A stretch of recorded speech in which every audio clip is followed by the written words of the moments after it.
My parents kicked me out in 11th grade for getting my girlfriend pregnant. They said I'd ruined the family name, that I wasn't their son anymore. I remember standing in the rain with a trash bag full of clothes, hearing the lock click behind me like a sentence. I thought that night was the end of my life. But 22 years later, they showed up at my door in Asheville, smiling like nothing ever happened. My father's first words, "Let us see the child." My mother's eyes searched the room as if she'd find forgiveness hiding there. I just looked at them calm after decades of silence and said the only truth that could cut as deep as their rejection. "What child? What are you talking about?" The color drained from their faces. That was the moment everything I'd built for 22 years finally came full circle. I'm Kepler Voss, and this is the story of what happens when the family that erased you comes back for something that was never theirs. Before I share my story, I want to know you are here with me. Just say listening in the comments or tell me where you are. I love hearing how far my story reach. Sometimes even the smallest connection can make a story feel heard. Thank you. And now, here's my story. If this kind of story moves you, stories about justice, heartbreak, and finding strength after betrayal, please subscribe. Your support means I'm not telling this alone. The clock in our dining room struck 7 as the rain pressed against the windows, steady and merciless. It was 2003, Eugene, Oregon, one of those wet winters that made every argument sound heavier. My name is Kepler Voss, 17 years old. And that night I learned that family could throw you out faster than the rain could wash your footsteps away. The dinner table was set like any other night, walnut wood gleaming under the chandelier, the family photo centered above the fireplace, the smell of pot roast still hanging in the air. My mother Marilyn folded napkins as if precision could hold the world together. My father Caleb still wore his steel watch, the one that ticked louder than his voice even at home. I had rehearsed what to say a dozen times that afternoon, thinking that honesty might count for something. When I told them Alara Quinn was pregnant, the air didn't move. My father looked at me like I'd confessed to a crime. "You ruined the family name," he said flatly. "Do you even understand what you've done?" My voice cracked, but I forced the words out anyway. "We'll take responsibility. I just need to finish school." I hoped there would be a sliver of mercy, some acknowledgement that I was still their son. Instead, Caleb slammed his hand against the table, the plates jumping, his eyes sharp and cold. "You have 10 minutes, he said, ripping a check for $100 from his wallet. "Take this and leave." My mother didn't shout. That would have been too human. She reached for the framed photo on the mantel and turned it face down. The soft click of the glass meeting wood sounded final, like a door closing on my name. "We'll pray for you," she whispered. But even that sounded like a formality for the benefit of the walls. As I stood frozen, my father's phone buzzed. He walked to his office and I caught fragments of his words. "Use the 1989 template. Yes, notarized." He shut the door and the metallic gleam of his watch caught the hallway light, one last flash before I turned away. Outside, the rain came harder. I stood under the porch, watching through the window as they sat back down to eat as if nothing had changed. My jacket stuck to my skin, my hands numb around the strap of my backpack. I didn't cry, not then. There's a kind of silence that doesn't break, it hardens. I carried with me a cheap nylon bag, a few clothes, and the woven bracelet Alara had made from a green vine string. It was the only thing that still felt alive. I looked back once, only once, and swore I would never step inside that house again. I wouldn't apologize for loving her. I wouldn't beg to be their son. I'd build something so strong they'd never be allowed to enter. The thunder rolled as I walked down the street, shoes filling with water. My phone vibrated in my pocket, a message from Alara. It was just a single streak of blue paint, her favorite color, and a set of coordinates, the Portland bus station. I didn't hesitate. I ran through the rain, the night swallowing every trace of home behind me. By the time I reached Portland, it was past 2 a.m. The Greyhound station smelled like metal diesel and hopelessness. My clothes were still damp, and I hadn't eaten since noon. The diner across the street was half empty, its neon sign buzzing faintly. Open 24 hours. Inside, the light was harsh. The coffee burnt the linoleum floor, shining like a mirror that didn't want to reflect anyone. I sank into a corner booth, my backpack at my feet, my phone in my hand. Alara's coordinates had led me here, but the line rang to voicemail every time. The last time I tried, a man answered and said coldly, "Delete this number." Then silence. I must have dozed off because when I opened my eyes, someone had set a bowl of soup in front of me. "You'll catch pneumonia if you keep sleeping like that," a woman's voice said. She looked around 60, wearing a dark wool coat that had seen winters of its own. Her eyes were sharp, but not unkind. "Do you have a family?" she asked. I hesitated. "Not anymore." She nodded slowly as if she'd expected that answer. "Then you have two choices, stand up or stay down. What's it going to be?" Her name was Maeve Harlow, and within an hour she'd given me a job washing dishes at her small motel, the Magnolia Inn. "It's not charity," she warned me. "It's a trade. You work. You eat. You don't steal. You don't lie." I took the deal. That night I scrubbed plates until my fingers pruned the sound of water hitting metal, almost drowning out the noise in my head.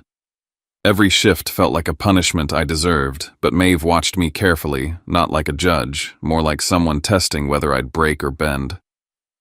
On my second night, she brought me a cup of tea and asked what had driven me here. I told her the truth in one line: my girlfriend's pregnant. She didn't gasp or offer a sermon. She just said, "Then you know what it means to love something the world calls a mistake." When she walked away, I realized it was the first time anyone had spoken to me without disgust since that night. Weeks passed and I learned the rhythm of the inn.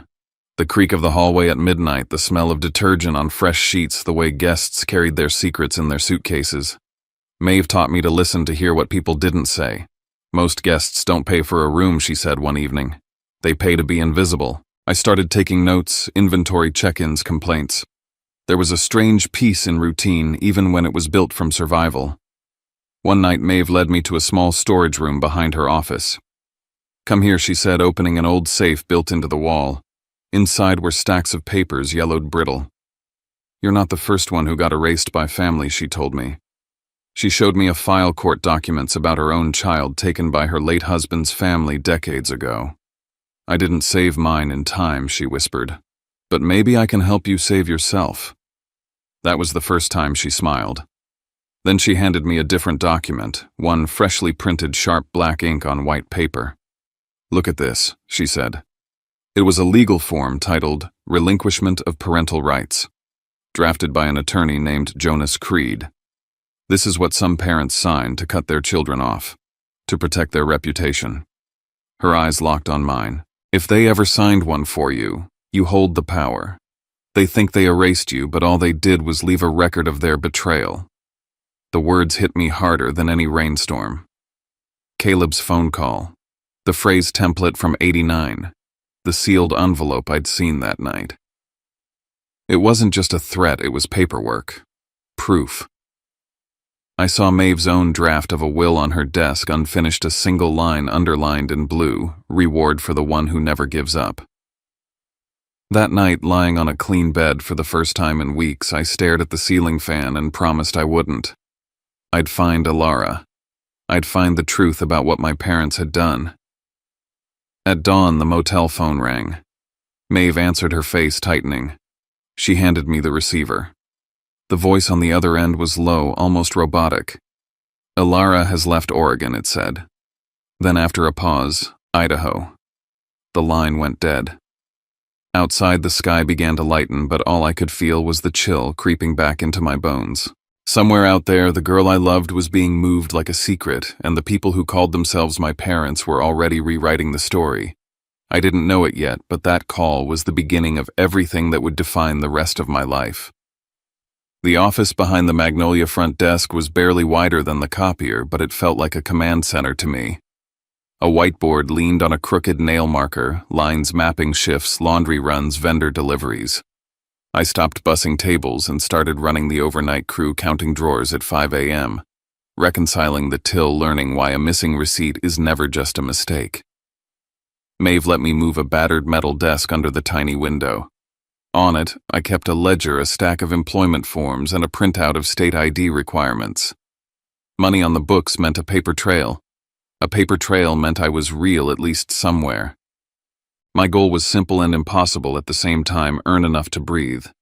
Get my name on legal documents that couldn't be turned face down, and study every quiet lever that moves people, contracts, data, and whatever sits between a camera and the story it tells. Maeve said power is mostly housekeeping with better stationery. I believed her because she could make a city inspector smile while handing him a citation he had written. She introduced me to Jonas Creed on a rainless afternoon that felt wrong for Portland. He was tall, gray at the temples, shoes clean, voice patient. Multi-state notary, she said, and the kind of attorney who reads the fine print and then asks who wrote it. We shook hands in the hall beside rolling carts stacked with clean towels. He asked me for dates. I gave him the night, the hour, the table, the check, the way my father's watch flashed when he picked up the phone.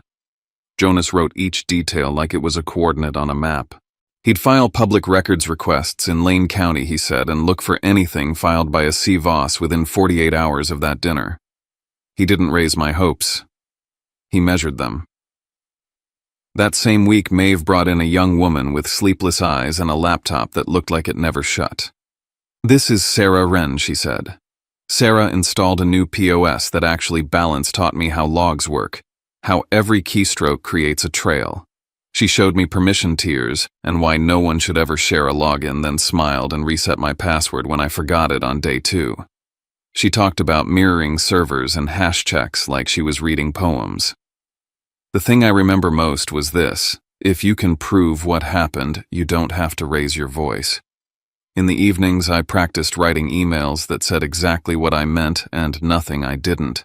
I learned to attach the right documents to label files like they might one day sit in a courtroom. When I drafted staff contracts, Maeve would cross out adjectives. No color, she'd say just facts. The more I erased, the more protected I felt. Sarah taught me to build a repository, the way a carpenter builds a frame: permits in one folder, evidence in another, witness corroboration in a third, with a cross-index that would let a stranger understand the flow in 10 minutes. I named the top directory Aster, at her suggestion short for a star that navigators used to find home. We labeled the subfolders with dates, not feelings. Every upload got a checksum. Every entry could stand up to a bad faith reader. Jonas returned with a thin smile and a scan of a docket number. There had been an appointment at a Eugene notary the morning after I left. The requester was listed only as C. Voss. The body of the document was sealed, but the number existed. He slid the printout across my desk like a matchbook. "We don't have the fire yet," he said, "but we know where the tinder sits." He explained relinquishment letters, dry words for something wet and permanent. Parents sometimes use them to cut a child loose and protect themselves from liability. They forget the paper keeps breathing long after a prayer circle stops. I told him about the phone call, about the phrase my father used the 1989 template, and about the envelope with a raised seal. Jonas nodded and told me to be patient. "If you collect interest on resentment," he said, "you'll go broke.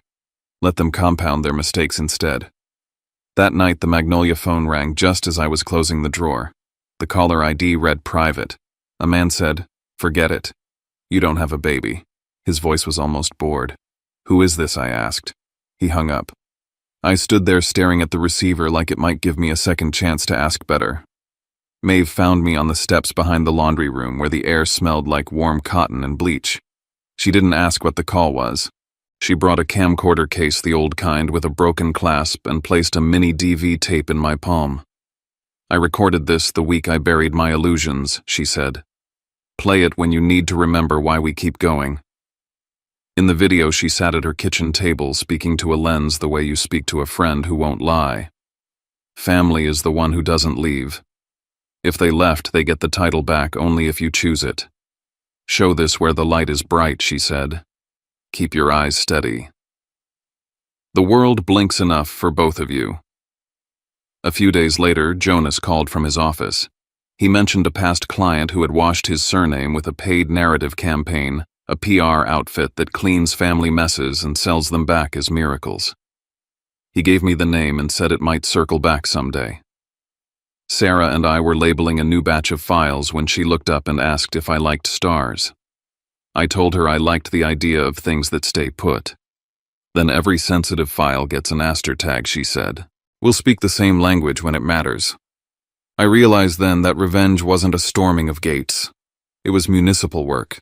It was drafting, stamping, filing, logging. It was building scaffolding around a truth and letting gravity do the rest.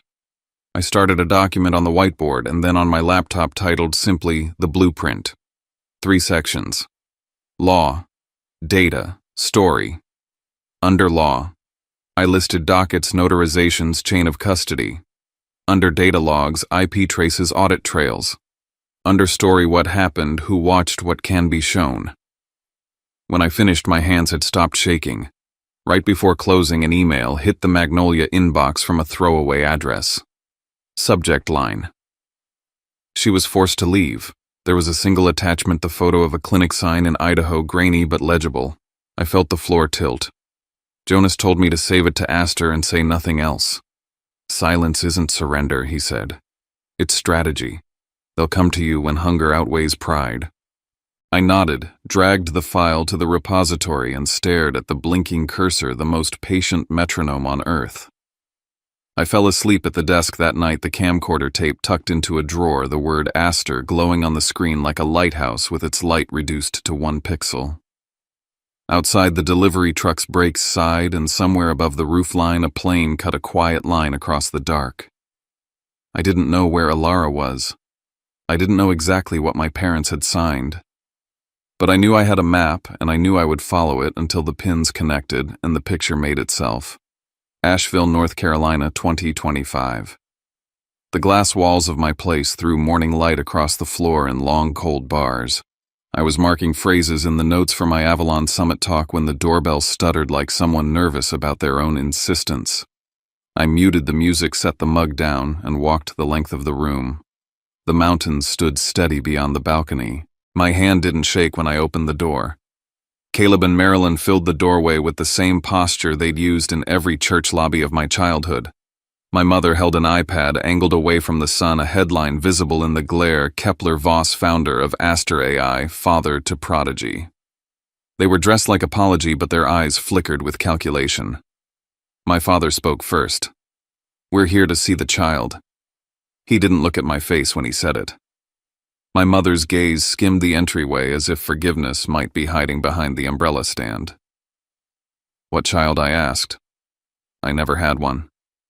The silence that followed lasted 13 seconds. I counted because counting kept me from laughing, and laughter would have been cruel to the boy who stood in the rain 22 years ago. They asked to step inside. I let them. Sarah's system engaged the moment the door closed. A small chime in my watch vibrated to confirm the house was recording. I walked them through the living room and used the remote to wake the wall display, letting the Aster dashboard rise, then the product branch stamped Aster Jr. Their eyes went to it like moths. We've forgiven a lot, my father said. It's time to be a family again. We want to meet him. We can share the future, Kepler. I poured coffee and looked at my mother's hands.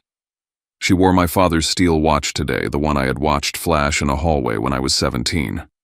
Its face caught the morning and threw it back like a signal flare. Where is he? My mother asked too brightly. The boy is with people who believed me when you didn't, I said. He's safe. It wasn't a lie. The boy was a product and a promise, not a person.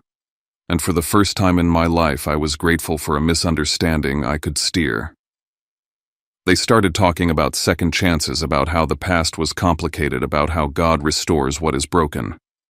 I let them speak until their words lost their meaning. Then I asked what had changed. My father said something about markets and timing. Then he said too much. A story like this could help repair what happened in Oregon. He caught himself, but the sentence was already in the room breathing. They referenced a firm they'd retained to help share the reunion, a group out of Charlotte called Silverline Media. My mother slid a glossy deck from her bag, choreography for a miracle. She kept her voice soft, like she didn't want to frighten the animal she hoped to leash. I nodded, careful to look neither eager nor angry. I wanted them to keep thinking they were the ones holding a leash. When I stood to refill their cups, I used the reflection in the kettle to capture a clean shot of the watch on my mother's wrist. The photograph landed in my camera roll like a fossil proof that time repeats itself when no one tells it not to. They stayed 20 minutes and said very kind things in very careful voices. When they left, my father forgot a folder tucked beneath the iPad. Inside was a draft titled Grandparent Rights Petition Draft A. The language was predictably tender, the remedies very specific. I set the folder on the counter and called Jonas. I sent him the watch photo and a scan of the cover sheet. He called back almost instantly. The petition hadn't been filed yet. If they did file, they'd be tying a bow on their own plan. Document everything he said. And keep the audio rolling. I called Sarah and told her to start a watch on any Oregon-based IP that hit my name alongside the word grandson. She set filters and alerts and pushed a small update to my phone. An hour later, while I was rinsing cups, the phone buzzed. Then again. She read the searches to me out loud. How to claim inheritance from estranged child. Grandparent visitation in North Carolina. The last entry made me lean against the counter. An email to a familiar address, Derek Sloan. I hadn't seen that name on a screen in 2 decades. In my mind, he was still 17, whispering promises under bleachers and then vanishing into a lawyer's letterhead. Now he was a line in a log file reaching back toward the story he had abandoned. I walked onto the balcony and let the cold air burn my lungs. Below the road curved toward town, a bright thread stitching the hills together. I thought about the boy I used to be, about the way the lock sounded that night, about the blue paint streak on my phone screen. I thought about Maeve's video sitting in a folder labeled Astor Story, and the docket number sitting under Astor Law, and the access logs collecting under Astor Data, all together forming something you could put on a screen and not look away from. I didn't slam the door or throw the folder or call them back to fight in my living room. I went back inside and opened the repository and typed the day's entries, who came, what they said, what they left behind. In my mind, I heard Jonas's voice, don't spend resentment. Earn proof. I saved the file, watched the checksum confirm, and let the weight in my chest settle into patience. That night, as the glass turned black and the city lights stitched a loose net across the valley, I rewrote the first paragraph of my Avalon talk.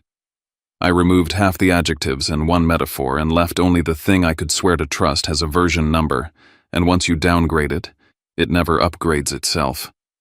When I was done, the cursor waited at the end of the line like a held breath. My phone lit up once more. Sarah again.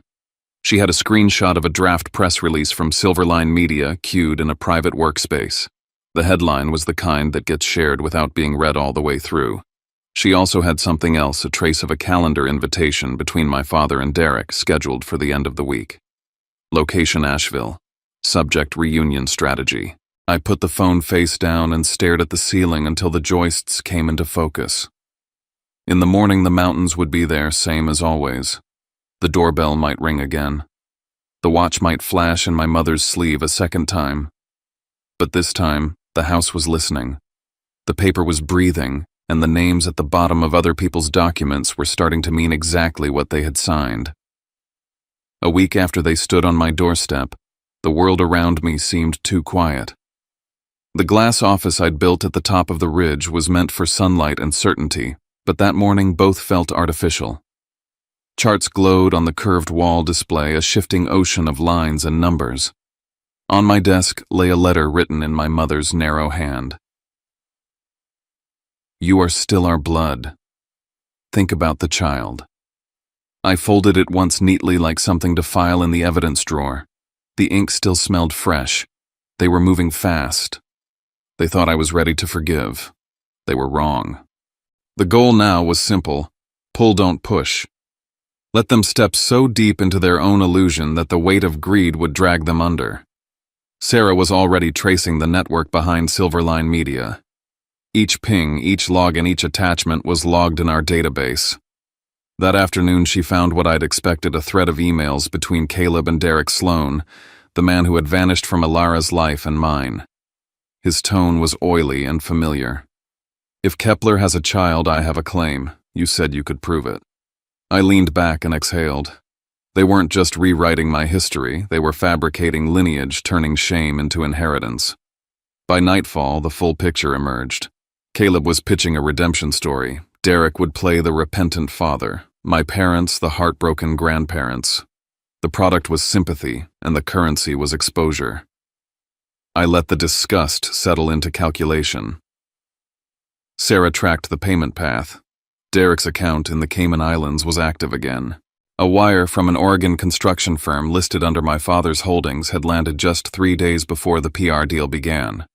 His startup was dust. He needed the money. Jonas called from Portland, his voice calm, but I could hear the smile. He'd located a certified copy of a notary entry from 2003, my father's signature on a document renouncing all parental rights to me and any descendants. It was dry, bureaucratic, and devastatingly permanent. "It's their undoing," Jonas said. "When the time comes, we show it." I crafted my next move. Late that night, I wrote an email to my mother, its edges trembling with false vulnerability. "I need time. I want to believe you, but I don't know how. I'm afraid of losing everything." The bait had to look soft, almost tender. She answered at dawn, promising prayers and reconciliation. It was working. 3 days later, Silverline Media released the first wave. My feed exploded with the headline, "The Voss family reunites after 22 years of silence." The photograph attached was a digital graphed Caleb's arm across my shoulders, our smiles too symmetrical. Within an hour, Jonas had filed an ownership claim for the image and begun preparing an injunction. The firm deleted the post, but the algorithm kept it alive. Their fingerprints were everywhere now. Deletion only proved intent. I stood by the glass wall that night, the city a scatter of white under thin snow. For a moment I saw their faces again, those same performances of sorrow they wore when I begged to stay in that house years ago. For the first time I wondered if my own strategy was starting to sound like theirs. Jonas must have heard it in my voice when I called. "Justice and revenge use the same tools," he said. "The difference is where you stop." The next day my father called. The background hum of his office carried through the line. "The boy has a right to know who he is," he said, carefully measured. I waited a beat. "You're right," I said, "and I have the right to know why you gave me up. Let's discuss it publicly." The silence that followed was longer than 13 seconds this time. Then the call ended. I knew the Avalon Summit would no longer be a showcase for Aster AI. It would be the reckoning. Jonas and Sarah spent the next week preparing. Jonas drafted timing cues for when the notary file would appear. Sarah coded the stream with redundancies that no one could override. I recorded every call, every slip, every confession. When Caleb's voice rasped, "You owe me the Voss name," I saved the file as a sound marker for the presentation. As the first real snow of winter began to fall, I stood by the window and thought of the boy in Eugene who once counted thunder between seconds. The storm then had been raw. This one was designed. I whispered to the reflection, "They knocked once. Now I answer." That night, Sarah's alert pinged. "Derek Sloan just booked a flight to Asheville," she said. "He's not alone." On the screen, passenger data scrolled. The name hit like a ghost crawling out of a sealed grave, Alara Quinn. The city was gray and low that afternoon, a haze clinging to the hills like breath on cold glass. Sarah's voice came through the earpiece. Derek Sloan and Alara Quinn had checked into the Haven Hotel downtown, one of our pilot properties, using Aster's newest management system. My hand tightened around the railing as I opened the security feed. The camera caught Alara in the elevator, her arms crossed, eyes empty, a shadow of the girl I remembered. Derek stood beside her, laughing with the clerk, all charm and counterfeit warmth. The plan shifted in my head instantly. This wasn't just manipulation, it was coercion. I needed proof. Sarah rerouted the property's audio logs, syncing them through our internal network. Every sound in their room streamed into a private channel. I sat in the dark of my office as the voices began. Derek's tone was casual, practiced. "You just have to say you had the baby. Caleb promised to clear my debt once the video goes live." Silence. Then Alara's voice, thinner than I remembered. "The baby never lived. I can't do this." A pause, and then Caleb's voice on speaker, sharp and cold. Then don't be surprised when your clinic record ends up on every feed from here to Boise. The words hit like glass breaking. For a second, I wanted to storm the hotel and drag them all into daylight. Jonas's message appeared at the edge of my screen before I could move. If you intervene, they erase everything. Stay still. I forced myself to breathe. The recording was still running. Let the damage finish forming. By midnight, the files were archived and encrypted. The folder name was Aster Truth T03. I watched the progress bar complete each percentage a heartbeat. Then Sarah called again. Your father hired a disbarred attorney from Charlotte used to forge birth certificates in an inheritance case. I leaned back, pressing my thumb against the glass desk until it hurt. Every piece fit. They were building a child from paper and lies in air who never existed. Jonas confirmed what came next. Silverline Media's internal notes showed a campaign called Day of Redemption, scheduled for the first day of the Avalon Summit. A perfectly timed resurrection. I almost admired the audacity. Almost. I sent an email that night from a dummy account under the name L. Corbin, the PR executive Jonas once mentioned. This campaign carries exposure risk. Need verification of source materials. Within hours, I received a full chain of attachments, scans, drafts, scripts. They didn't question it. They simply sent their crime gift wrapped. Sarah mirrored the files to our secure server and deleted the traces. The web was closing. The next evening, the security feed from Haven showed Alara alone pacing. Then at 12:47 a.m. she left.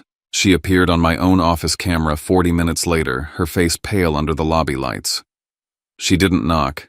She just walked in and threw a manila envelope onto my desk.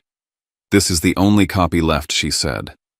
Inside was the original medical record from Idaho 2003, confirmation of pregnancy followed by the termination record signed by her, not by my parents.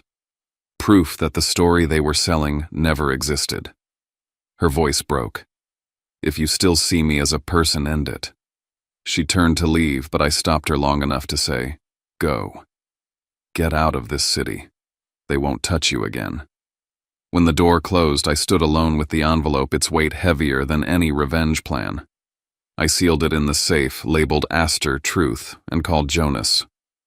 He came in person that night to scan and notarize the file, storing duplicates across 3 jurisdictions. This is the cornerstone, he said quietly. Without this, they could have rewritten time. Outside, the sky bruised toward dawn. The office lights caught my reflection in the window. For the first time, the man staring back wasn't the boy left in the rain. He was someone colder, steadier, willing to burn everything down to reveal what had been hidden. An hour later, as I tried to close my eyes, my phone vibrated on the nightstand. Unknown number. The message appeared without a sender name. We know she came to you. Stop meddling or the world will believe you killed your own child. I stared at the screen until the glow dimmed. The threat didn't scare me. It only confirmed what I'd already decided. The next time they tried to use my silence, I'd let the entire world hear what it sounds like when the truth finally breathes. 2 days later, at 2 a.m, the office at Harlow Systems glowed like a cockpit. The rest of Asheville slept. Our servers didn't. I sat between Sarah and Jonas, the 3 of us lit by dashboards and terminal windows, the hum of the racks a steady breath behind the glass. We were combing through recent pushes when a new artifact popped into the quarantine queue, a document uploaded from a Silverline Media IP block scrubbed, but not enough. The file name looked like a Dare Family Reunion Plan.docs. Sarah opened it in a sandbox while I watched the cursor crawl. The contents were exactly what I expected, and worse, a timed program for Avalon Summit, lines of dialogue for a staged reconciliation, lower thirds graphics labeling me as a prodigal son, Caleb and Marilyn as long-suffering grandparents, and a closing shot of a child's silhouette under soft light. They had built a ceremony out of a lie. I said it out loud so the room would hear me mean it. I was going to control the stage before they did. The only way to end this was to use their own spotlight and make it tell the truth. Jonas began assembling a lean lethal packet, the notarized relinquishment from 2003 with the docket number that matched the public log, Ilara's Idaho clinic record scanned at high resolution, and certified the archived emails between my father and Derek about the payoff and the recorded threat where Caleb promised to expose her medical past if she didn't comply. Sarah wrote remote triggers that would let a single keystroke override the house playback system at the convention center. We didn't ask permission. We checked the contracts. Avalon's AV vendor already ran our fleet management pilot for their hotels. Astor had a maintenance channel baked into the projectors. I would be the one with access when the room went dark. I still sent the message my father needed to receive. I'm ready to speak about family publicly. His reply arrived minutes later, a warm paragraph about healing that felt printed before he typed it. While he pretended to plan a reunion, Sarah traced another change in their workflow. Silverline's engineers had pushed a block to intercept any media uploaded from my account and swap in their pre-cut video of a smiling boy. Sarah answered by moving the feed 3 layers down into a lane even their administrators didn't see. She was careful, relentless, and when she finished the playback, path looked like a river braided through rock. If they tried to dam it at one channel, 2 others would carry the current. Near dawn, my phone vibrated. A message from my father. Tomorrow we'll be a family again. You should be grateful. I pictured the watch on my mother's wrist, the way it had flashed in my hallway when I was 17 and again in my living room weeks ago, a metronome for someone else's control. 10 minutes later, Jonas called from his desk down the hall. He had been combing through a secondary archive at the Lane County Clerk's office, backups no one bothers to search because they're messy, and found a surveillance recording from inside the notary's suite 22 years ago. Grainy footage, static at the edges, clear enough in the middle to show my father and mother signing the document that cut me off. At the end, the steel watch on my father's wrist caught a rectangle of fluorescent light and threw it toward the camera, a shard of brightness any juror would remember. I printed a single frame of that reflection and set it beside the letter my mother had written. On one paper, a plea. On the other, a decision. I told Jonas if our plan was interrupted, if the feed was killed, if a fire alarm pulled the plug, he was to ship the entire packet to 2 outlets that still read before they posted the Austin Chronicle and the Wall Street Ledger. He didn't argue. He wrote a short cover letter and saved 2 drafts. We rehearsed a final time. My opening about trust and data. The cue where the Astor logo would appear. The handoff to Jonas, concise and brutal. The clip of Ilara's voice, no face, just truth. The still from the notary camera. The closing line I had written, the one that cost the most to say. When we finished, the countdown timer on the wall read 18 hours. I closed the laptop and said what the room already felt. Tomorrow the light goes where they're most afraid of it. On the way out, my phone buzzed again. A short video shot through a windshield, shaky and mean, Ilara's rental turning onto the interstate at dawn, a black SUV, 2 cars behind her. The file closed with a text. Don't play with fire. I stared at the highway markers flicking past in the footage, felt the familiar heat rise and let it burn out before it touched my hands.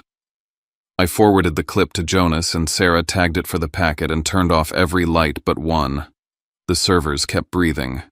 So did I. Nashville Convention Center held the kind of morning electricity you only get when 3,000 people are waiting for a show they don't know they're about to see. Cameras perched on rails, translators tested headsets, sponsors shook hands. I could feel the stage under my shoes like a living animal. In the 4th row, Caleb and Marilyn sat with their backs straight, Derek at the aisle, a Silverline producer, 2 seats down, tapping notes on a tablet. They had orchestrated an audience and dressed it in business casual. I walked out to white light and silence. The room swallowed my outline and gave me back as something larger. Good morning, I said, and talked about trust. I defined it the only way I knew, how something you can measure only when you've lost it. I spoke in clean phrases, no metaphors, numbers first then names. On the floor to my left, my father gave a small signal to a man in a headset. The tech crouched behind the booth, fingers arched over a keyboard. Somewhere in a control room, their reunion film waited for its cue. The main screen fluttered, then steadied. Astor AI's mark opened like an iris. A breath caught high in the hall. Instead of soft focus music and a boy who never existed, the picture cut to the timestamp of a small office in Eugene, 2003. The camera faced a laminate counter, a plant in the corner, a wall calendar turned to January. My father stepped into frame. My mother followed. A notary placed a document where the camera could see signatures if it cared to look. The room watched them write their names beneath a line that severed me from every legal claim a son has and every obligation a parent owes. At the end, as they stood to leave, the steel watch on my father's wrist flashed under fluorescent light and sent a white blade toward the lens. I let the freeze frame hold one heartbeat too long. Jonas joined me on stage with a folder and a microphone. He didn't introduce himself. He placed the certified copy of the relinquishment on the confidence monitor and read the docket number, then matched it to the public record. He tapped the chain of custody log for the Idaho clinic file and displayed the physician's attestation. The screen moved to email headers between Caleb and Derek discussing payment for participation and language for press. Finally, a waveform appeared, then Caleb's own voice played across the hall, flat and cold. Say it was born and hidden. If you don't, your record goes public. No adjectives. Just his voice verifiable and present. I said nothing until the clip of Alara's testimony filled the room. We didn't show her face. We didn't need to. The baby never lived, she said, her breath catching on the last word. They tried to make me lie. The sound alone rearranged the air. On the main screen, I brought back the still from the notary camera and pushed in on the watch, the hard shine angling toward the glass, like a second hand that had been waiting 22 years to be noticed. Then I looked down at the fourth row. My father raised a hand as if to push away light. My mother gripped the armrest until her knuckles whitened. Marilyn stood and shouted that it was fake. The sound engineer opened the next file without looking at me. Her own voice, captured in a kitchen with the phone too close to her mouth, filled the room from 2 decades ago. You killed your future. She fell back into her seat as if the floor had lifted. Derek lurched into the aisle and charged the stage, a tangle of nerves and entitlement. Security moved faster. In the scramble, his mic pack brushed live and caught the only sentence he said that mattered. You promised me 500 grand. It landed on the big speakers like an invoice. My father tried to stand and leave. The broadcast cameras, which were supposed to cut to sponsor logos, found his face instead. The room began to murmur, then hiss, then boo. I let the sound crest and settle. When it grew quiet, I spoke to the only people whose ears I cared about, the ones who had come looking for a product, and found a confession. You came to meet a child, I said, calm, because rage would have been too easy. But you made sure there would never be one. And as for me, the boy you threw out, I don't belong to you now. Not by law, and not by anything that calls itself love. The room held still for a beat so long I felt it in my teeth. Then the applause started near the back, moved forward like rainfall, and broke over the stage. Phones rose. Feeds went live. On the screens outside the hall, the tags began to bloom. A Trav Voss revealed who asked her truth. Within minutes, Silverline's main account went dark. Their producer slipped out a side door with his badge tucked into his pocket. I looked again at the fourth row. My father's head was bowed, my mother's mouth working around a word that wouldn't come. I closed the presentation where it had to end. Family isn't who shares your blood, I said. It's who doesn't leave you in the storm. The lights came up without music. I walked off stage into the service corridor, the concrete cool through the soles of my shoes. Jonas's phone rang before mine. He listened for a long moment, then covered the receiver and met my eyes. They just filed suit for defamation, he said. They intend to fight this in court. I took the call, waiting on my line, and heard the same message from another mouth. When it ended, I slipped the phone into my pocket and felt the smallest laugh threaten to rise. Not joy, relief. A courtroom at least had rules. Good, I said. Let's put the light somewhere it doesn't turn off. 2 weeks after the Avalon summit, the noise had finally reached a pitch where even the mountains could hear it. Every channel replayed the footage, my parents' faces under the lights, the reflection from my father's steel watch, the crowd's gasp when I said there was no child. Hashtag still pulsed across social feeds like a heartbeat that refused to die.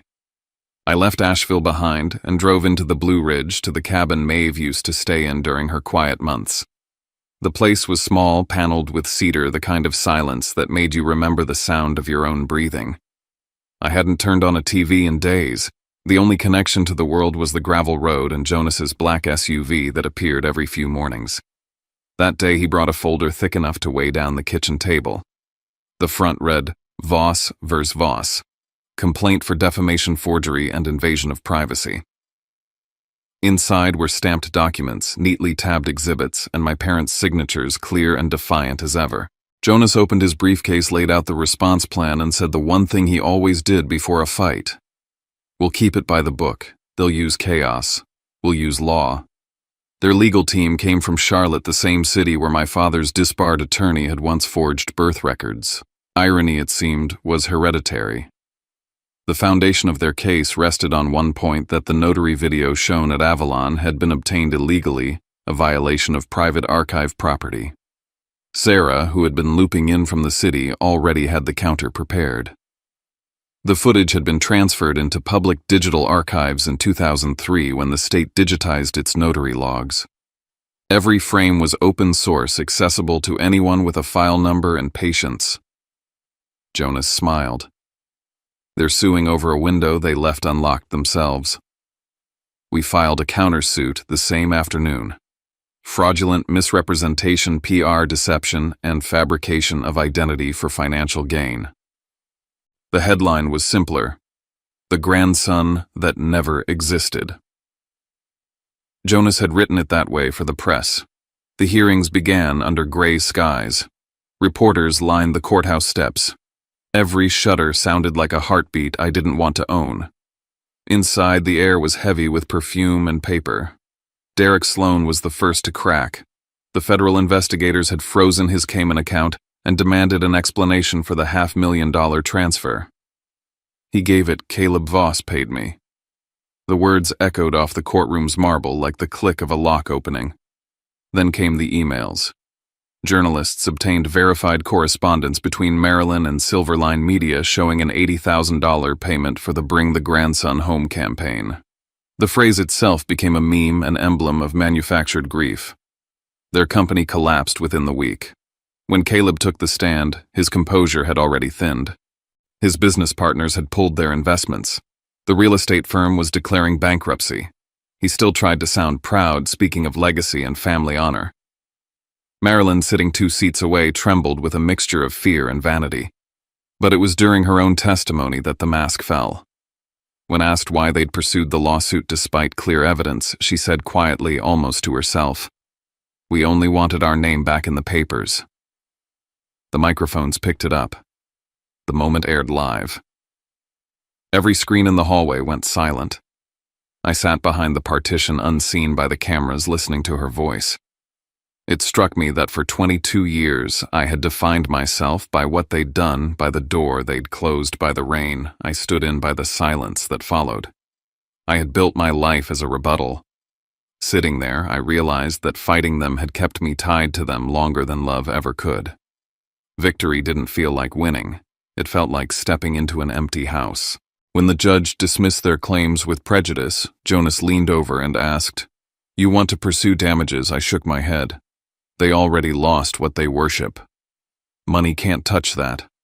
Outside, the flashes of cameras washed the courthouse steps in strobe. I walked through them without looking up, the noise fading as the mountain road swallowed me again. That night, the post arrived late. A small envelope from Idaho stamped with the seal of the state hospital. Inside was a notice medical record of patient E. Quinn, declassified per statute. Attached to it was a photocopy of a handwritten doctor's note dated 2003. Patient requested to keep woven cord bracelet as memorial. I sat for a long time holding the note against my chest. The bracelet, the same rough strand of fiber I'd kept in a small safe for years, wasn't a symbol of failure anymore. It was proof of survival. At dawn, I unlocked the safe, took out the bracelet, and laid it across my palm. I understood then that revenge doesn't quiet ghosts. It feeds them. The only way to end the noise was to forgive not for their sake, but for mine. To forgive the boy who once wished to become the monster they made him fear. That evening I opened my laptop and drafted a letter to the Maeve Foundation board.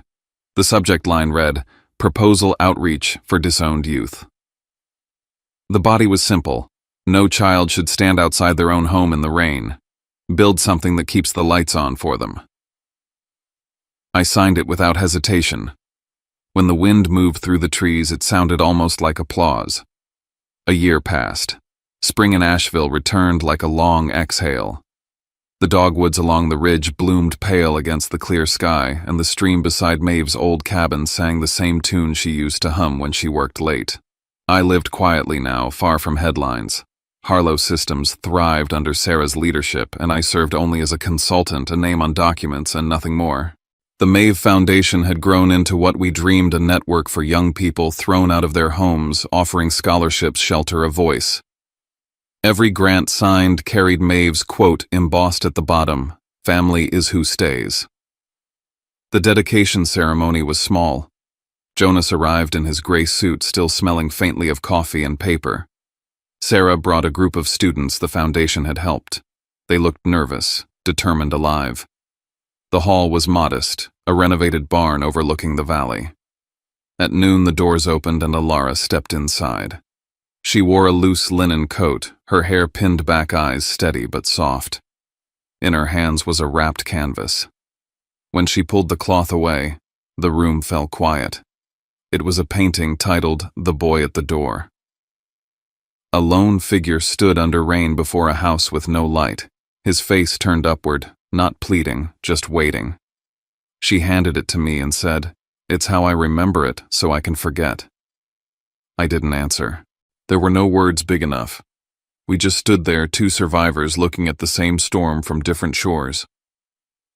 Later, during the reception, a journalist approached Jonas with a whisper that carried. Caleb Voss had died that morning of a stroke in Arizona. Marilyn had been moved to a nursing home outside Phoenix. The room shifted, the music stuttered, then continued quietly as if nothing had happened. Jonas found me by the window and handed me a folded clipping, an excerpt from Caleb's will released to the press. "If my son ever reads this, let him know I never understood him. I lost because I did not know how to love." I read it twice. My throat tightened, but not with grief. It was the first honest thing he had ever written, and it had arrived too late to matter. At dusk, I drove up the ridge with the bracelet in my pocket. The wind carried the scent of pine and distant rain. On the summit, I built a small fire in the stone ring Maeve had used for her picnics. I held the bracelet between my fingers, the fibers rough and familiar, and fed it to the flame. The smoke curled upward, turning to ash that drifted west toward Oregon, toward the life that had started and ended there. "I'm not here to apologize," I whispered. "I'm here to live." When the fire died, I sat until the stars came out.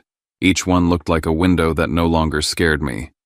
In the months that followed, we launched the Foundation's mentorship program, pairing older survivors with teens who had nowhere to go.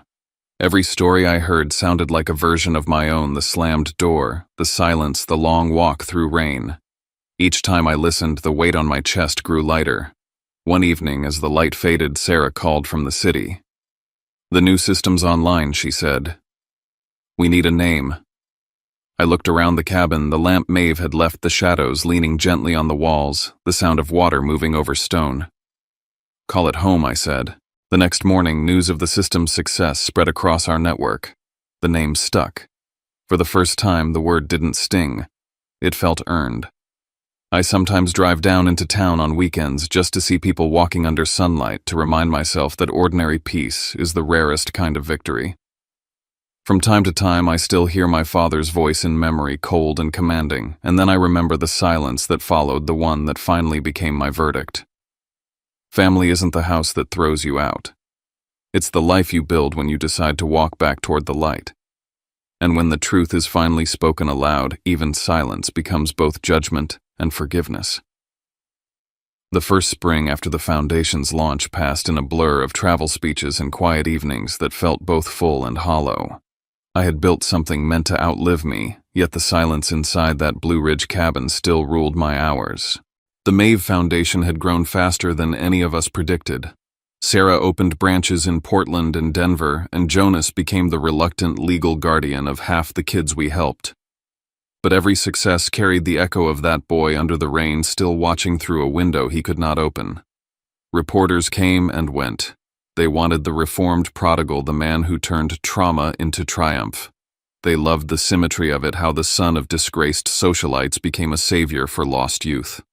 None of them cared about the spaces between headlines, the sleepless nights, the second thoughts, the ghosts that refused to leave.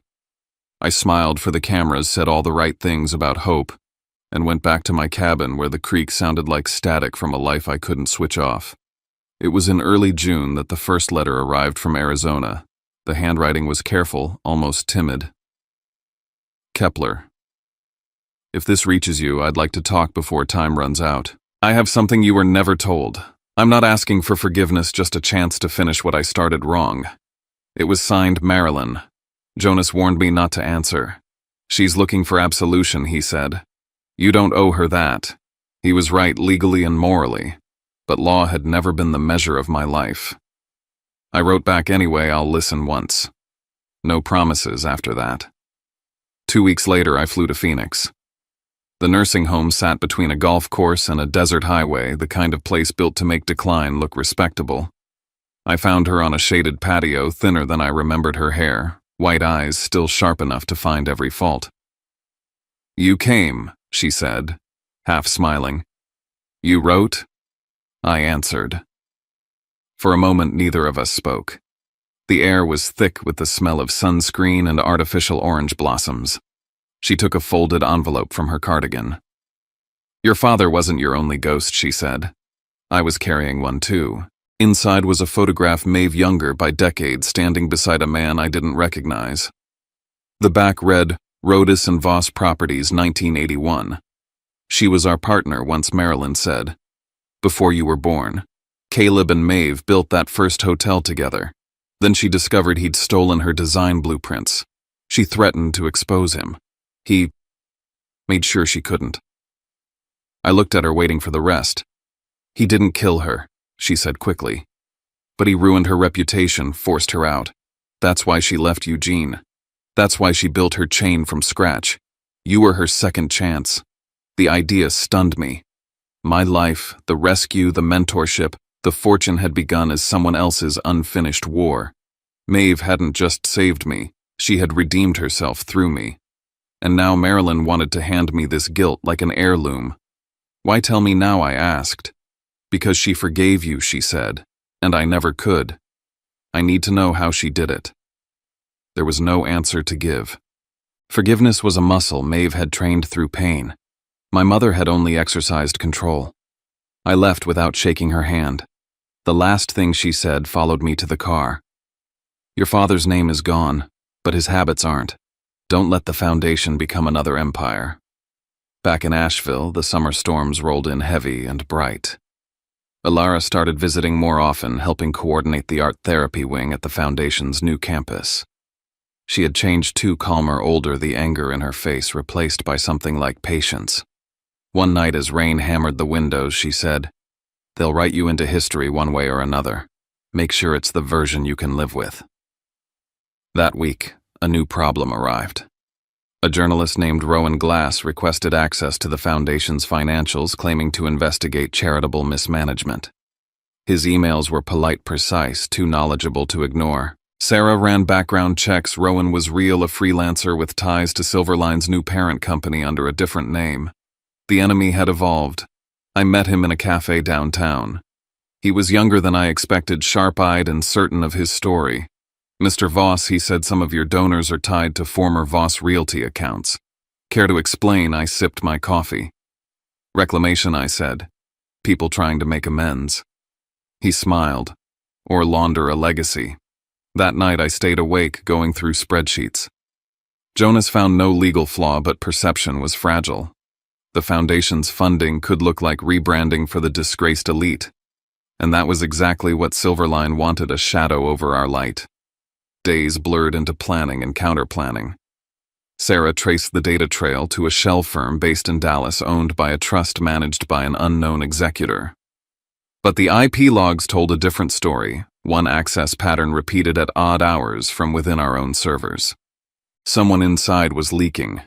I refused to believe it until we traced the connection to a local terminal at the Foundation's art department. Ilara's office. My chest tightened. I waited until the building emptied and checked her system myself. The files were there, summaries of budgets, donor reports, private correspondence. But the metadata showed the login had come from a remote script piggybacking through her account. She was being used again. I didn't tell her immediately. I wanted proof. Over the next week, Sarah and I monitored every packet leaving our network. The signature we caught was unmistakable, a remnant of Silverline's old encryption format, the same used during the Bring the Grandson Home campaign. Someone from that world had infiltrated ours. The confrontation came on a humid August afternoon. The Foundation auditorium was packed for the summer gala. I was backstage when Sarah's alert pinged leak in progress. Source unknown. I scanned the crowd and saw a man near the bar holding a glass of water but not drinking it, Rowan. He nodded once and left through the side door. I followed.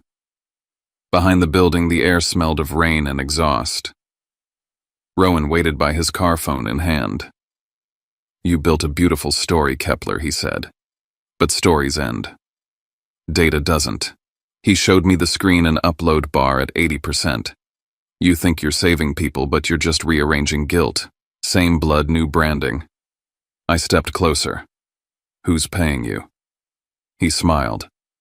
"Let's just say your father's mistakes fund more than ghosts.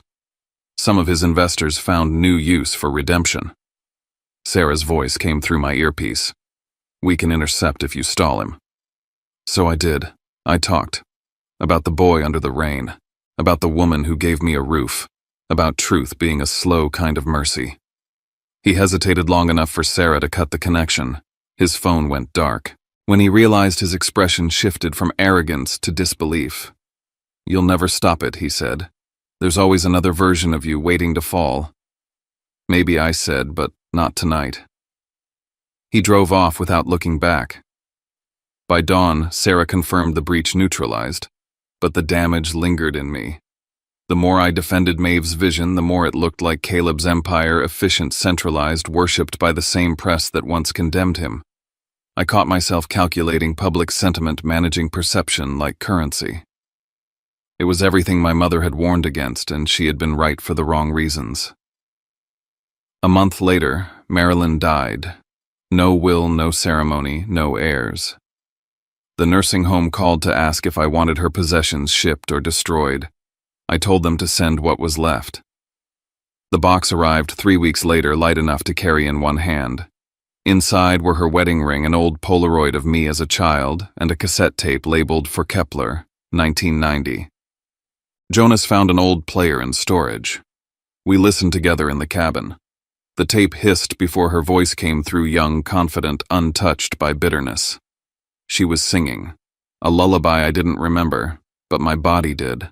The melody filled the room like a heartbeat returning to a body that had long forgotten warmth. When it ended, I realized forgiveness wasn't a single act. It was a rhythm, a repetition, until the noise faded. After that night, I stopped avoiding the city. I started mentoring one of the Foundation's first graduates, a 17-year-old named Corin, who'd been thrown out for coming out to his pastor father. He reminded me of myself, too proud to ask for help, too angry to accept love. One evening after a workshop, he asked, "Does the anger ever go away?" I told him the truth. No, but it learns to live somewhere quieter. By autumn, the Foundation launched its digital archive, testimonies from young people across the country. We called it Project Home after the system Sarah and I built. It became our living memorial, a place where silence could finally speak without fear. Still, I kept the photograph of Maeve and my mother on my desk. It reminded me that redemption isn't born from purity, but from ruin, that every good thing I built stood on the debris of what they destroyed. Some nights I still heard Caleb's voice in dreams telling me I owed the Voss name something. I'd wake up, open the window, and let the mountain air remind me whose voice mattered now. Then one winter morning, a courier delivered a sealed envelope with no return address. Inside was a single sheet of legal paper stamped with the seal of Voss Heritage Trust, a company long dissolved. The letterhead bore Caleb's signature but dated 3 months after his death. The text was brief: assets transferred per contingency clause to surviving son upon moral restitution. It included coordinates and abandoned property in Oregon, the first hotel he and Maeve had built together. Jonas read it twice. He hid something, he said. Probably another lie. Maybe, I said. But maybe it's a way to end it where it began. We booked flights for spring. I didn't tell Sarah or Alara yet. Some doors have to be opened alone. The flight into Oregon was quiet, the kind of silence that feels padded, suspended between altitude and memory.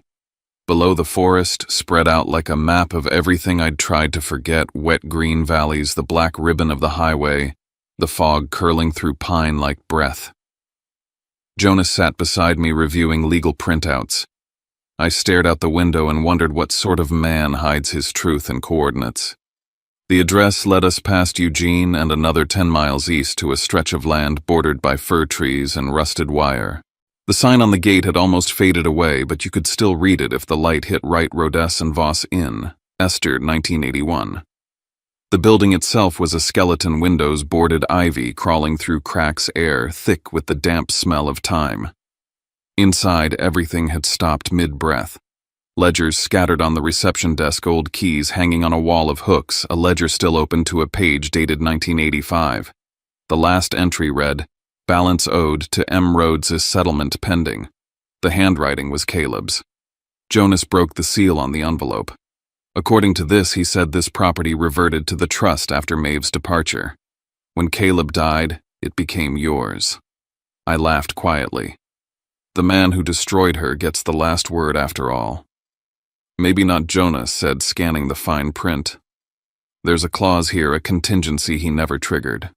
If both founding parties were deceased, ownership transfers to any surviving heir of either upon moral restitution publicly proven. Moral restitution, I repeated. Avalon Summit. It took hours to search the offices. Dust turned every step into a sigh. In the back office behind a filing cabinet, we found a safe. The combination lay written on the reverse side of the old ledger page almost carelessly. Inside were 3 things: a box of undeveloped film, a stack of typed letters bound by a rubber band, and a single brass key. The letters were from Maeve to Caleb, written after she left Eugene. They weren't angry. They were patient. She spoke of rebuilding, of using what he taught her without the poison. In one, she wrote, "If you ever understand what love costs, give it back to the boy. He'll know what to do with it." The film contained images of the hotel during construction, Maeve in a hard hat, Caleb beside her, both laughing. On the edge of one frame, a shadow, I recognized my mother, younger, smiling as if she belonged there. The past had always looked like a wound. Now it looked like a moment that never healed because none of them knew how. The brass key fit the door to the east wing. Inside, dust coated everything except a wooden box sitting in the center of the room. On top was a note in Caleb's heavy script, to the son who was never meant to inherit the sins of his father. I opened it slowly. Inside was an uncut diamond wrapped in tissue, a single-page deed transferring ownership of the land to the Maeve Foundation, and a letter. Kepler. I never wrote apologies because I never believed in them. But I built this place with a woman who understood something I didn't, that creation outlives control. I took her dreams and called them mine. You've done the opposite. You've taken my name and made it something I could never have built. I don't ask forgiveness. Just use this place to undo what I started. C.V. Jonas exhaled. So he left it to her through you. Maybe he finally listened, I said. We drove back to town in silence. That night I sat at the motel desk and drafted a plan. The ruins would become a retreat center for the Foundation, a space for young people between worlds to rebuild themselves. I called Sarah at dawn. She didn't ask why, she just said, "Send me the schematics." Alara met us there a month later, her hair pulled back under a bandana, paint on her hands. She walked the halls without speaking, touching the cracked walls as though greeting old ghosts. In one corner room she stopped and looked at me. "You know, this place feels like a heartbeat," she said. like it's been waiting to start again. For weeks we worked with local crews, clearing debris, rewiring, repainting. Every nail driven into the wood felt like stitching skin back together. One evening, as the sun bled across the mountains, Ilara sat beside me on the half-built veranda. "You never told me what your mother said in the end," she whispered. "She asked how Maeve forgave," I said. "And I told her I didn't know. Maybe forgiveness is just the long road to understanding why you were hurt in the first place." Ilara nodded. "And did you not yet?" I said. "But I'm still walking." By autumn, the retreat opened. We called it the Rodas House. The first group arrived 10 young adults from different states, each carrying stories too heavy for their age. They cooked together, planted a small garden, built a library out of donated books. Sometimes I caught them laughing in the halls where echoes used to live. One night after everyone had gone to bed, I found a letter slipped under my office door. The handwriting was unfamiliar. "Mr. Voss, my name is Rowan Glass. You remember me from Asheville. I was wrong about you. The story I thought I was writing wasn't yours, it was mine. I grew up in a house like yours.